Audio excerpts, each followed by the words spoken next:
অনন্ত ভালোবাসায় একটা পর্ব মিস গেলে পরের পর্বের সাথে রিলেট করতে একটু কষ্ট হয়ে যাবে।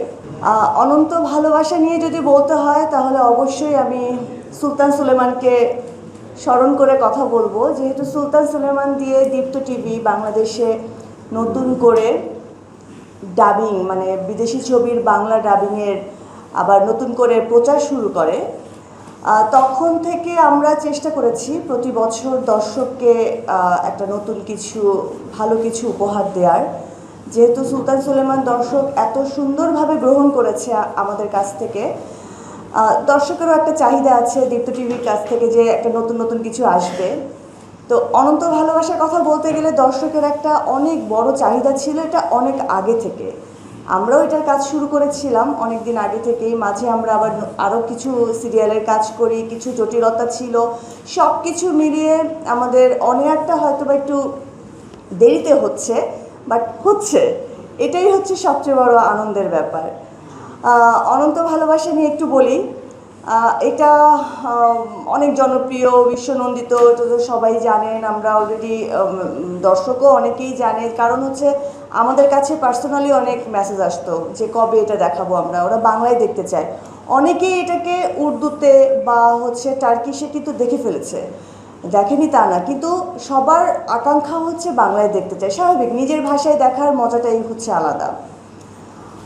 অনন্ত ভালোবাসা এমনই একটা গল্প। এই গল্পে আবারও সুলতান সুলেমানের কথা বলি। এই গল্পের প্রধান চরিত্র কেমাল, যার আসল নাম হচ্ছে বুরাক, তাকেও কিন্তু আমরা সুলতান সুলেমানের বালিবে চরিত্রে তাকে প্রথম আমরা আনি। এবং তখন বালিবে, মার্কোচলু বালিবে, এই চরিত্রটা খুবই জনপ্রিয় ছিল। তারপর কুরুলুস ওসমানের ভয়েস এটা অন্যরা করেছে। এরপর এই যে থার্ড টাইম বুরাক আসছে আমাদের কাছে কেমাল হয়ে বাংলায়, এটাও কিন্তু দর্শকের কাছে অনেক আনন্দের একটা ব্যাপার। তো এই সিরিয়ালে যারা অভিনয় করেছে, টার্কিশে যারা অভিনয় করেছে, আপনারা আসলে দেখলে সেটা বুঝতে পারবেন। আমরা প্রতিটা পর্ব দেখি আর মুগ্ধ হই। টার্কিশে তারা এত অদ্ভুত অভিনয় করেছে এবং ছোট ক্যারেক্টার থেকে শুরু করে বড় ক্যারেক্টার, প্রত্যেকটা ক্যারেক্টার এত সুন্দর অভিনয় করেছে।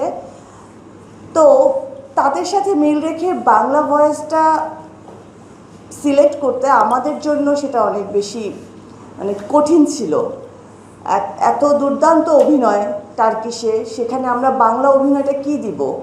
আমাদের সেই রকম দুর্দান্ত কণ্ঠ লাগবে, যার জন্য প্রত্যেকটা চরিত্রে দেখা গেছে আমরা 3টা 4টা 5টা পর্যন্ত ভয়েস নিয়ে আমরা ট্রাই করেছি কার সাথে কার ভয়েস যায়।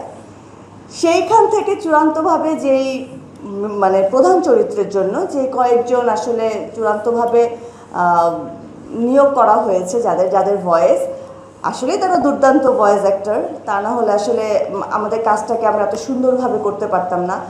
আমাদের কাজ আমি বলছি সুন্দরভাবে করছি, আসলে এটা আমি আমার কনফিডেন্স থেকে বলছি। বাকিটা দর্শক দেখবে, দর্শক তাদের রায় দিবে।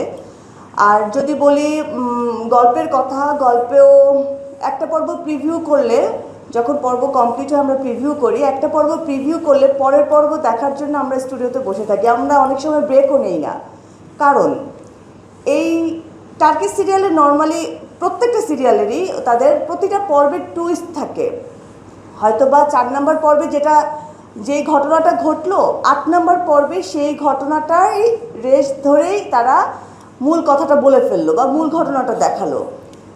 এই যে মাঝের পর্বগুলি, একটা পর্ব মিস গেলে, বিশেষ করে অনন্ত ভালোবাসায় একটা পর্ব মিস গেলে পরের পর্বের সাথে রিলেট করতে একটু কষ্ট হয়ে যাবে।